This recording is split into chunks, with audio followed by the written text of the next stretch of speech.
राज्यात युतीसाठी बैठका सुरू आहेत, पण काही जण युतीमध्ये मिठाचा खडा टाकण्याचा प्रयत्न करतायत असा गंभीर आरोप मंत्री संजय शिरसाट यांनी केलेला आहे. का असं तुम्ही म्हणालात? आज फॉर्म वाटायची तारीख सुरू झालेली आहे. फॉर्म वाटपाला सुरुवात झालेली आहे.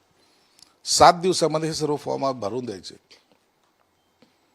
यापूर्वी सर्व युतीची बोलणी व्हायला हवी होती. कोणाला उमेदवार द्यायची, कोण उमेदवार चयन करायचं, कोणत्या जागा सुटल्यात, कोण कुठं लढेल, हे सांगायला त्या असलेल्या उमेदवाराला वेळ तर दिला पाहिजे ना. आपण महानगरपालिकेची निवडणूक लढवताना अनेक कागदपत्र त्या ठिकाणी दाखल करावं लागतात, NOC आणावं लागतात. आणि जर मग आपलं चर्चेचं गुऱ्हाळ चालूच राहिलं तर तो उमेदवार लटकलेला असतो, त्याची धाकधूक वाढलेली असतो. मग त्याच्यामुळं त्या धाकधूक वाढल्यामुळं मग बंडखोरीचा परिणाम सुद्धा होऊ शकतो, बंडखोरी वाढते. म्हणून या सर्व गोष्टी पहिले लवकर क्लिअर झाले तर आपल्याला पुढच्या निवडणुकीसाठी काय रणनीती आखायची याच्यावर चर्चा होऊ शकते.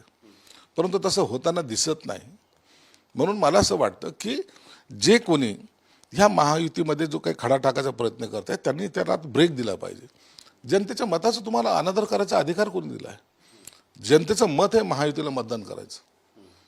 पण आपण चाललंय तुझ्या एवढ्या जागा, माझ्या एवढ्या जागा, आम्ही मोठे भाऊ, तुम्ही छोटे भाऊ. अरे मोठे छोटे करता करता ते निवडणूक निघून जातील ना.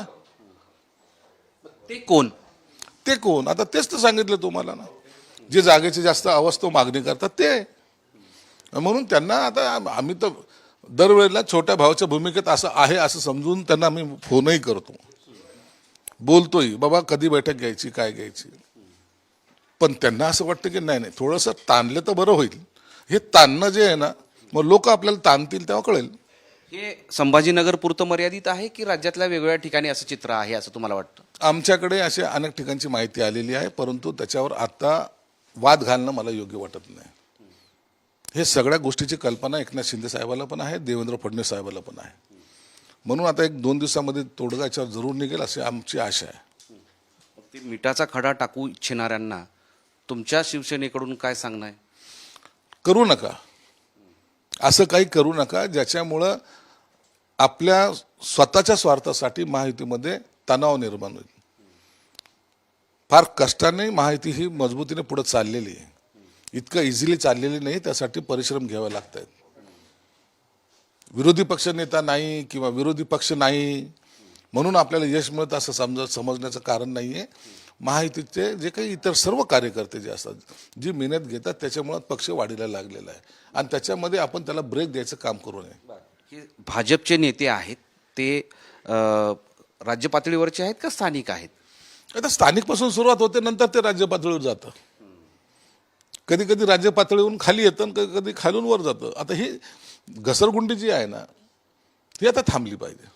स्थानिक पातळीपासून ते राज्य पातळीपर्यंतचे नेते युतीमध्ये मिठाचा खडा टाकण्याचा प्रयत्न करत असल्याचा गंभीर आरोप त्यांनी केलेला आहे आणि तसं करू नये असंही त्यांचं म्हणणं आहे. मोहम्मद इरफानचं माधव सावरगावे, साम TV, छत्रपती संभाजीनगर.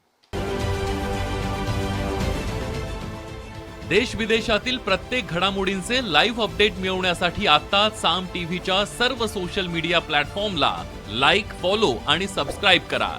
तसंच सर्व नोटिफिकेशनसाठी बेल आयकॉन प्रेस करायला विसरू नका.